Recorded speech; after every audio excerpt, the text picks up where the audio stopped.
Ashkar Ali, K S ഹംസയുടെ സ്ഥാനാർത്ഥിത്വമാണ് ഒരുപക്ഷെ രണ്ട് സ്ഥാനാർത്ഥികളുടേത് അതിശയകരമായി മാറിയിട്ടുണ്ടെങ്കിൽ ഒന്ന് ആ, എറണാകുളത്തുള്ള കെ ജെ ഷൈനും രണ്ട് കെ എസ് ഹംസയും ആണ് എന്നുള്ളതാണ്.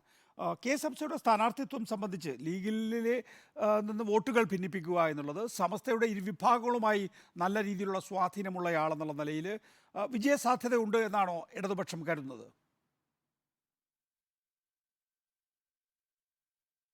നികേഷ്, സ്വാഭാവികമായിട്ടും സമസ്തയും ഉൾപ്പെടെയുള്ള മുസ്ലിം സംഘടനകളുമായുള്ള കെ എസ് ഹംസയുടെ വ്യക്തിബന്ധം തന്നെയാണ് കെ എസ് ഹംസയെ പൊന്നാനിയിലെ സ്ഥാനാർത്ഥിത്വത്തിലേക്ക് നയിക്കാൻ കാരണമായത് എന്നാണ് വ്യക്തമാകുന്നത്. ഇതുമായി ബന്ധപ്പെട്ടുണ്ടെന്ന് പ്രത്യേകിച്ച് സമസ്ത സംഘടിപ്പിക്കുന്ന പല പൊതുപരിപാടികളുടെയും സംഘാടകരായിട്ട് കെ എസ് ഹംസ രംഗത്തുണ്ടായിരുന്നു. SKSSF-ന്റെ സർഗലയും SMF-ന്റെ സുന്നിമാലിന്യ ഫെഡറേഷന്റെ ദേശീയ സമ്മേളനം ഉൾപ്പെടെയുള്ള പല സംഘടനകൾ പൊതുപരിപാടികൾക്കും സംഘാടകനായി പ്രധാനമായി ഉണ്ടായിരുന്നത് ഈ കെ എസ് ഹംസയാണ്. കെ എസ് ഹംസയുടെ എഞ്ചിനീയറിംഗ് സ്ഥാപനങ്ങൾ വെച്ചായിരുന്നു ഈ പരിപാടികൾ സംഘടിപ്പിക്കപ്പെട്ടിരുന്നത്.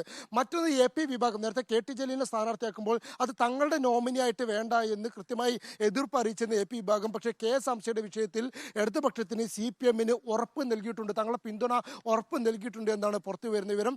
അങ്ങനെയെങ്കിൽ ഇരു വിഭാഗം സമസ്തകളുടെ വോട്ടും നേരത്തെ മുൻ ലീഗ് നേതാവ് എന്നുള്ള നിലയിൽ ലീഗിൽ നിന്ന് ഭിന്നിച്ച് നിൽക്കുന്ന ലീഗ് വിരുദ്ധ വോട്ടുകളും ഇത് മൂന്നും കേന്ദ്രീകരിച്ചുകൊണ്ടുള്ള മുസ്ലിം ലീഗിന്റെ വോട്ട് ബാങ്കിൽ വിള്ളൽ വീഴ്ത്തിക്കൊണ്ടുള്ള ഒരു വിജയം ലക്ഷ്യമിട്ടുകൊണ്ടാണ്, ഇല്ലെങ്കിൽ അത്തരം ഒരു നീക്കം ലക്ഷ്യമിട്ടുകൊണ്ട് തന്നെയാണ് CPM ഇപ്പോൾ കെ എസ് ഹംസയുടെ സ്ഥാനാർത്ഥിത്വം ഉറപ്പിക്കുന്നത്. പക്ഷേ ഇപ്പോൾ ലീഗ് കേന്ദ്രങ്ങൾ പറയുന്നത് കെ എസ് ഹംസ എന്നുള്ളത് ഞങ്ങൾക്കൊരു ഈസി വാക്ക് ഓവറാണ് എന്നാണ് ലീഗ് കേന്ദ്രങ്ങൾ പറയുന്നത്. അതിന് കാരണമായി അവർ വിലയിരുത്തുന്ന കാരണം, ഒന്ന്, മുൻ ലീഗ് നേതാവ് എത്തുമ്പോൾ സ്വാഭാവികമായും നിലവിലുള്ള പാർട്ടി സംവിധാനം ഉണർന്ന് പ്രവർത്തിക്കുകയും പ്രവർത്തകർക്ക് ആവേശമുണ്ടാവുകയും ചെയ്യും, അത് പാർട്ടിക്ക് ഗുണം ചെയ്യും. രണ്ടാമത്, സമസ്തയുടെ ലീഗ് വിരുദ്ധരായിട്ടുള്ള ഏതെങ്കിലും ആളുകളുടെ വോട്ടുകൾ ഭിന്നിച്ചാൽ പോലും സമാനമായ രീതിയിൽ നിന്നും ഇടതുപക്ഷ വോട്ടിൽ വിള്ളൽ വീഴും.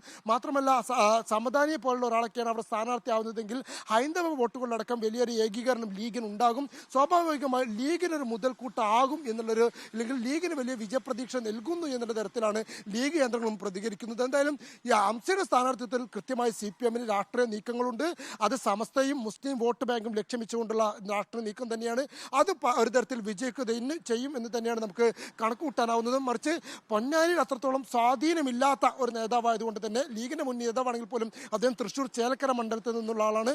പൊന്നാനി ലോക്സഭാ മണ്ഡലത്തിൽ അത്ര ജനകീയമായ സ്വാധീനമുള്ള നേതാവല്ല കെ എസ് ഹംസ. അപ്പോൾ അത് എത്രത്തോളം CPM-ന് ഗുണം ചെയ്യുമെന്നുള്ളതും കാത്തിരുന്ന് കാണേണ്ട ഒരു കാഴ്ച തന്നെയാണ്. നികേഷ്, ശരി, അഷ്കർ അലിയാണ് വിശദാംശങ്ങൾ നൽകിയത്. ഒപ്പം തന്നെ ഷിജിത്ത്, തിരുവനന്തപുരം.